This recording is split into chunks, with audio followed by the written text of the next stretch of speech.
Hello guys, good morning. So ayan, busy po kami ngayon dahil kahapon ay kita nyo naman po na kumuha po kami ng kawayan para gawing sahig. So ngayon is naisahig na po namin siya guys. Ito na po siya.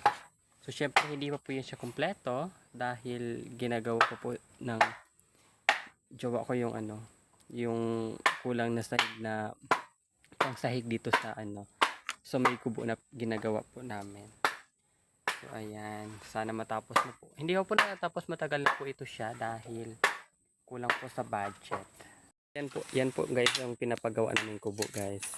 So, kulang pa rin po yung pawid. Ayan, hindi pa po siya kompleto. Then, dito sa kabilang side is napawiran na po yan siya pero hindi pa rin din po siya kompleto. So, medyo matagal-tagalan pa po ito dahil kulang pa rin po kami sa budget. Yan po yung sahig na pandagdag po dito sa sahig na kulang po dahil kulang pa po ang aming sahig guys. So sana po matapos na po ito dahil medyo marupok na rin po ata yung yung mga kahoy. Yan po. Dahil matagal na po namin itong nagawa and then hindi pa po natatapos dahil kulang nga sa budget po.